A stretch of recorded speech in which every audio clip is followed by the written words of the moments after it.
SC వర్గీకరణకు వ్యతిరేకంగా రాష్ట్రంలో మరో రాజకీయ పార్టీ ఏర్పాటు కానుంది. ఈ మేరకు ఎస్సీ రిజర్వేషన్ వర్గీకరణ క్రిమిలేయర్ను వ్యతిరేకిస్తూ గుంటూరులో సదస్సు జరిగింది.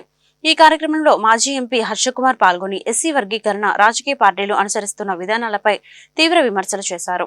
మనలో ఐక్యత లేనందున రాజకీయ పార్టీలు ప్రయోగాలు చేస్తున్నాయని చెప్పారు.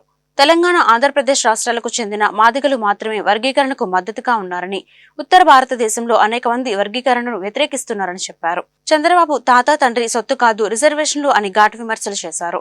జిల్లాల వారీగా ఎలా రిజర్వేషన్లు వర్గీకరణ చేస్తావో సమాధానం చెప్పాలని డిమాండ్ చేశారు.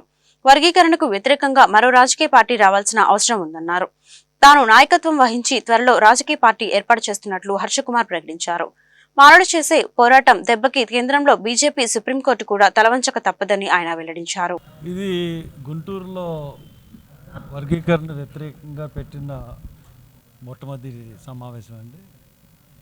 అంటే రాజధాని జిల్లాలో పెట్టిన మొదటి సమావేశం. ఈ సమావేశంలో వచ్చినటువంటి అందరూ కూడా ఈ వర్గీకరణకి వ్యతిరేకంగా వచ్చిన వాళ్ళు. మా పాయింట్ ఏంటంటే,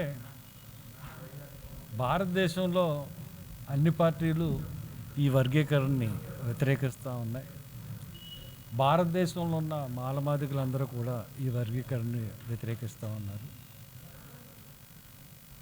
ఆంధ్ర రాష్ట్రం, తెలంగాణ రాష్ట్రం వచ్చేటప్పటికల్లా అన్ని పార్టీలు, మాదిగులు ఈ వర్గీకరణని సపోర్ట్ చేస్తూ ఉన్నారు. భారతదేశంలో మాదిగలు అందరూ వ్యతిరేకిస్తూ ఉన్నారు. ఆంధ్రప్రదేశ్, తెలంగాణలో ఉన్న మాదిగలు సపోర్ట్ చేస్తూ ఉన్నారు. ఈ ద్వంద్వ విధానం ఏంటో అర్థం అవని పరిస్థితి ఈ రోజున దేశంలో నెలకొంది. ఇప్పుడు ఈ రాష్ట్రంలో చంద్రబాబు నాయుడు కుట్ర వల్ల ఈ వర్గీకరణ అంశం అన్నది పుట్టుకుని వచ్చింది. ఈ తెలుగుదేశం ఈ యొక్క మాదిగలను ఓట్ బ్యాంక్ కింద మలుచుకోవాలన్న ఉద్దేశంతో ఎప్పటి నుంచో కుట్రలు చేస్తూ వర్గీకరణ విషయాన్ని పైకి వరకు తీసుకుని వెళ్ళి కుట్ర చేసి తీర్పిచ్చారు.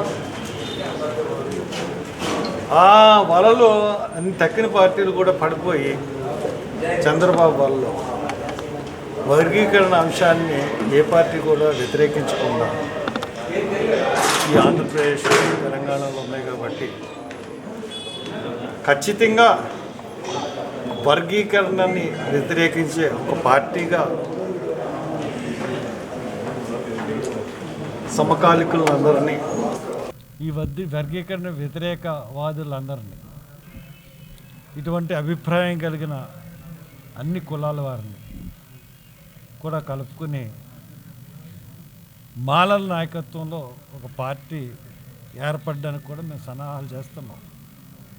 ఎంతవరకు మేము బోయల్లాగా పల్లకి మోయాలి? అంబేద్కర్ చెప్పిందే రాజ్యాంగం సాధించుకోవడానికే ఈ షెడ్యూల్ క్యాస్ట్ అన్న ఏర్పడింది. మీ ఉద్దేశం రాజ్యాంగం అంటే రాజ్యాధికారం సాధించడమే లక్ష్యమై ఉండాలని చెప్పాడు.